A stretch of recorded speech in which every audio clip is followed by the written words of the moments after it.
முதல் வாய்ப்பு முஸ்லிம் அல்லாதவர்கள். சகோதரர் கேளுங்க. என்னுடைய பெயர் ஷாம் ஷோனார். நான் மராட்டி மாநகர் பத்திரிகையில் வேலை செய்கிறேன். நான் ஒரு பத்திரிகைக்காரன். உங்களுடைய பேச்சை பற்றி விமர்சிக்க என்னிடத்தில் வார்த்தைகள் இல்லை. ஆனால் எனக்கு இவ்வாறு தோன்றுகிறது, பாரதத்தில் இந்து மற்றும் முஸ்லிம் ஒன்றுபட ஏதோ ஒன்று செய்தாக வேண்டும். நான் 10-12 வருடங்களாக செய்து வருவது போல். ஆனால் தங்கள் வாயிலிருந்து நான் கேட்க விரும்புகிறேன். பாரதத்தில் பல ஊர்களில் 40-50 ஊர்களில் நான் இருந்தவன். நான் பாம்பேக்கு பணிபுரிய வந்தேன். ஒவ்வொரு ஊர்களிலும் இந்து முஸ்லிம்கள் உள்ளார்கள். அவர்களுடைய மனதில் தவறான புரிதல் இருந்தால் அது இருக்கத்தான் செய்கிறது. உண்மையை சொன்னால் ஓரளவுக்கு தவறான புரிதல் உள்ளதுதான். இதை சரி செய்ய தங்களுடைய யோசனை என்ன? முஸ்லிம் மற்றும் இந்து மக்கள் ஒன்றுபட என்ன யோசனை சொல்ல விரும்புகிறீர்கள்? நல்ல கேள்வி கேட்டிருக்கிறார். அதாவது இந்துக்களையும் முஸ்லிம்களையும் ஒரே மேடையில் கொண்டு வருவதற்கு நான் என்ன ஆலோசனை சொல்லுகிறேன், எப்படி ஒன்று சேர முடியும் என்று அவர் கேட்டிருக்கிறார். இதற்கு என்னுடைய பதில் இதுதான். ஏற்கனவே நான் இந்து மதத்திலும் இஸ்லாமிலும் இருக்கும் ஒற்றுமைகளை பற்றி பல இடங்களில் பேசியிருக்கிறேன். மும்பையில் பேசியிருக்கிறேன், சென்னையில் பேசியிருக்கிறேன், இந்தியாவின் பல பகுதிகளில் பேசியிருக்கிறேன். இதையெல்லாம் வைத்து பார்க்கும் பொழுது என் பேச்சை கேட்டவர்கள் 10,000-க்கும் மேற்பட்டவர்கள் மும்பையில், 20,000-க்கும் மேற்பட்டவர்கள் சென்னையில், பல ஆயிரக்கணக்கான மக்கள் மற்ற இடங்களில். அதில் முஸ்லிம் அல்லாதவர்கள் அநேகர் கலந்து கொண்டார்கள். ஆயிரக்கணக்கான இந்துக்கள் கலந்து கொண்டார்கள். நிறைய பேர் என்னிடம் சொன்னார்கள், சகோதரர் ஜாகிர், என்னிடம் ஒரு நபர் சொல்கிறார், இந்து மதத்தை பற்றி 40 ஆண்டுகளாக எனக்கு தெரியாத பல விஷயங்களை இந்த 4 மணி நேரத்தில் நான் கற்றுக்கொண்டேன் என்றார். நான் இந்த விஷயத்தில் குரானை பின்பற்றுகிறேன். சூரா ஆல இம்ரான் அத்தியாயம் 3 வசனம் 64. உங்களுக்கும் எங்களுக்கும் இடையே உள்ள பொதுவான விஷயத்தின் பக்கம் வாருங்கள். குரானில் முதல் விஷயம் இறைவனை தவிர வேறு யாரையும் வணங்கக்கூடாது. ஒன்று புரிந்து கொள்ளுங்கள், சமய நம்பிக்கைகளுக்கு இடையே நடக்கும் உரையாடலில் எனக்கு நம்பிக்கை இல்லை. இந்து ஒன்றுதான், முஸ்லிம் ஒன்றுதான், கிறிஸ்டியன் ஒன்றுதான், இதெல்லாம் உண்மை இல்லை. இந்துவை முஸ்லிமாக மாறுவீர்களா என்று கேட்டால் அவர்கள் மறுப்பார்கள். முஸ்லிமை கிறிஸ்டியன் ஆகுங்கள் என்று சொன்னால் அவர்கள் மறுப்பார்கள். பாதிரியாரை இந்துவாக மாற சொன்னால் அவர் மறுப்பார். எல்லாமே ஒன்றுதானா? எல்லாம் ஒன்றல்ல. வித்தியாசங்கள் இருக்கிறது, ஒற்றுமை இருக்கிறது. அதை நாம் ஒப்புக்கொள்ள வேண்டும். பொதுவான விஷயங்களில் அனுசரித்து போவது தவறில்லை. வித்தியாசங்கள் ஒரு ஓரமாக இருக்கட்டும். நான் என்ன சொல்கிறேன், எல்லா வேதங்களையும் எடுத்து பார்ப்போம். பகவத்கீதையாக இருக்கட்டும், வேதமாக இருக்கட்டும், உபனிஷதாக இருக்கட்டும், பைபிள், குரான், இதில் இருக்கும் பொதுவான விஷயங்கள். வித்தியாசங்களை தூரம் வைத்து பிறகு பேசுவோம். ஆனால் பொதுவான விஷயங்களை பின்பற்றுவது தவறு ஏதும் இல்லையே.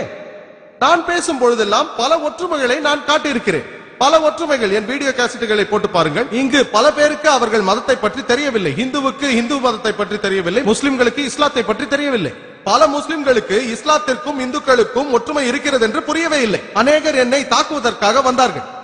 என்ன முட்டாள்தனமாக பேசுகிறீர்கள், இந்துவும் முஸ்லிமும் ஒன்றா? இருக்கவே முடியாது. ஆனால் என் பேச்சை கேட்ட பொழுது அதிர்ச்சி அடைந்தார்கள். என்னை தாக்க வந்தவர்கள் என் பேச்சுக்கு உடன்பட்டார்கள். அதே போல பல இந்துக்களும் வந்தார்கள். இதில் தெரிவது என்னவென்றால், பொதுவாக இருப்பதை நாம் பின்பற்றுவோம். இதில் முதலாவது, நாம் இறைவனை தவிர வேறு யாரையும் வணங்க மாட்டோம். இதுதான் பொதுவான விஷயம். இதை பற்றி நிறைய குறிப்புகள் உள்ளன. வேதங்களில் இருந்து குறிப்புகள் கொடுக்கலாம், பகவத்கீதையிலிருந்து கொடுக்கலாம். இப்பொழுது நான் கூறுவது சந்தோக்கியா உபனிஷத் அத்தியாயம் 6 பகுதி 2 வசனம் 1. இறைவன் ஒருவர் தான், மற்றொருவர் இல்லை. ஸ்வேதா ஸ்வேதர் உபனிஷத்தில் அத்தியாயம் 6 வசனம் 9. அதன் பொருள் வேறு கடவுள் இல்லை, அவருக்கு பெற்றோர் இல்லை. இவை சமஸ்கிருத குறிப்புகள். இதற்கு பொருள் இறைவனுக்கு பெற்றோர்கள் இல்லை, அவருக்கு மேல் ஒரு சக்தி இல்லை. இதே போல் நாம் ஆராய்ந்து பார்த்தால் ஸ்வேதா ஸ்வதாரா உபனிஷத்தில் எழுதப்பட்டுள்ளது அத்தியாயம் 4 வசனம் 19. அதற்கு பொருள் இறைவனுக்கு உருவம் இல்லை, பிம்பங்கள் இல்லை, படங்கள் இல்லை, விக்கிரகங்கள் இல்லை, உருவமும் இல்லை. அதே போல் யஜுர்வேதத்தில் அத்தியாயம் 32 வசனம் 3. அதற்கு பொருள் இறைவனுக்கு உருவம் இல்லை. வேதங்களை புரட்டி பார்த்தோமேயானால் ஒரு இறைவன் என்றுதான் கூறுகிறது. மக்களில் பலர் வேதங்களை பற்றி அறிவதில்லை.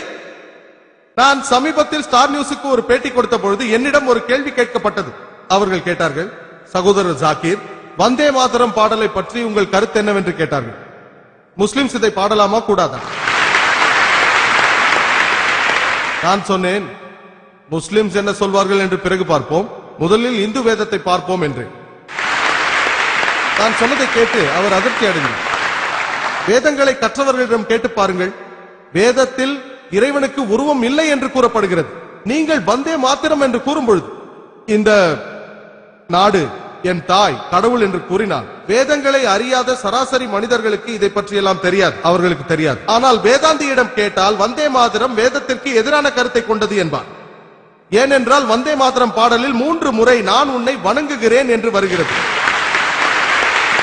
எனக்கு தெரிந்தவரை ஆரிய சமாஜில் உள்ள அறிஞர்களை கேட்டால் வேதங்களின்படி விக்கிரக ஆராதனை வேதங்களுக்கு எதிரானது என்று அவர்கள் கூறுகிறார்கள். பகவத்கீதையில் அத்தியாயம் 7 வசனம் 20 விக்கிரக ஆராதனை கூடாது என்று சொல்லப்பட்டிருக்கிறது.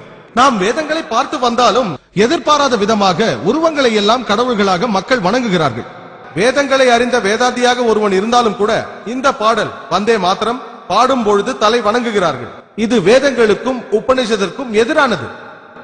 இஸ்லாத்தில் கூட 12 வரிகள் ஆட்சேபிக்கப்படுகிறது. 3 முறை வந்தே மாத்திரம் உன்னை வணங்குகிறேன் என்று அதற்கு அர்த்தம். ஒரு இடத்தில் இந்த நாடு என்னுடைய தாய் என்று கூறுகிறது, ஒரு இடத்தில் உன் பாதங்களை முத்தமிடுவேன் என்று, ஒரு இடத்தில் அதை பொன் போன்ற சிரிப்பு, தேவதைக்கு ஒப்பானவள், அதை லக்ஷ்மி என்றும் துர்கா என்றும் அழைக்கிறார்கள். இதை ஆட்சேபிக்க வேண்டும். முஸ்லிம்களான நாங்கள் இந்த நாட்டை நேசிக்கிறோம். ஆனால் இறைவன் ஒருவரை தவிர வேறு யாரையும் நாங்கள் வணங்க மாட்டோம். அது தாயாக இருந்தாலும் சரி, அந்த தாய் நம்மை 9 மாதம் சுமந்திருந்தாலும் சரி, அவரிடம் அன்பு செலுத்துவோம், மதிப்போம். ஆனால் தாய்க்கு கூட தலை வணங்க மாட்டோம். பெற்ற தாயாகினும் சரி. எல்லாம் வல்ல அல்லாவிற்கு பிறகு நாங்கள் மதிப்பும் மரியாதையும் செலுத்தக்கூடிய ஒரே மனிதர் முஹம்மது ஸல்லல்லாஹு அலைஹி வஸல்லம். நாங்கள் தீர்க்கதரிசிக்கு கூட தலை வணங்க மாட்டோம். தீர்க்கதரிசி அவருக்கு சமாதானம் உண்டாகும். வந்தே மாத்திரம் என்ற இந்த பாடலை நாங்கள் பாடித்தான் ஆக வேண்டுமா? இதெல்லாம் அரசியல் தந்திரம். அரசியல்வாதிகள் ஓட்டு வங்கியை காப்பாற்றிக் கொள்ள இதெல்லாம் ஒரு வழி என்று அவர்கள் எண்ணுகிறார்கள். இந்த பாடலை பங்கிம் சந்த் சட்டோபாத்யாய் எப்பொழுது எழுதினார் என்று தெரியுமா? 1876. ஆனால் பிரசுரிக்கப்பட்டது 1882. இப்பொழுது நூற்றாண்டு எங்கு வந்தது? இது எந்த வருடம்? செப்டம்பர் 7ஆம் தேதி. தவறு செய்து விட்டார்கள் அரசியல்வாதிகள். அரசியல் நாடகம். அது மட்டுமல்ல, சவுதி அரேபியாவில் வாழும் முஸ்லிம் அவனுடைய நாடான சவுதி அரேபியாவுக்கு தலை வணங்க மாட்டான்.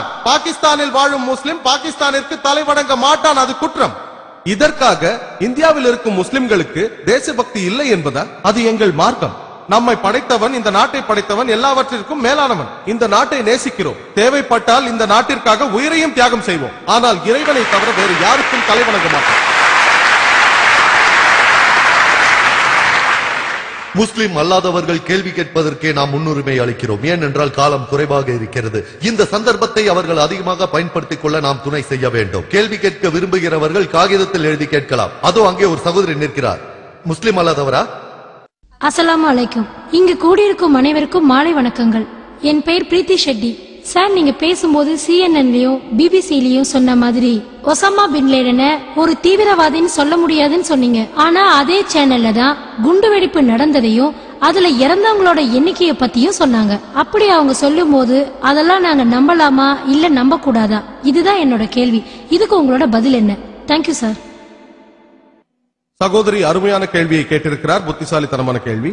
ஒசாமா பின் லேடனை பற்றி மீடியாவில் பேசப்படும் பொழுது அவர் ஒரு தீவிரவாதி என்று பிபிசியில் சொல்லப்படும் பொழுது நம்ப வேண்டாம் என்று சொன்னேன். குண்டுவெடிப்பில் இறந்தவர்கள் எண்ணிக்கையை நம்பலாமா? மீடியாவை கட்டுப்படுத்துவது யார் என்று பார்க்க வேண்டும். பிபிசியில் வரும் எல்லா செய்திகளும் தவறு என்று நான் சொல்லவில்லை.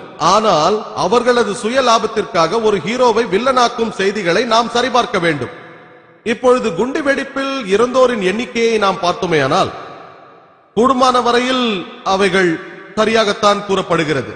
அது அரசாங்க சேனலாக இருந்தால் அந்த குண்டுவெடிப்பு நடந்த இடத்தில் கூறப்படும் போது எண்ணிக்கை குறைவாகத்தான் இருக்கும். ஏனெனில் அரசாங்கம் எண்ணிக்கையை குறைத்து காட்ட நினைக்கிறது. இதையே போலீஸ் கமிஷனர் அவர்கள் சொன்னார்கள் 187 என்று. ஆனால் பத்திரிகைகள்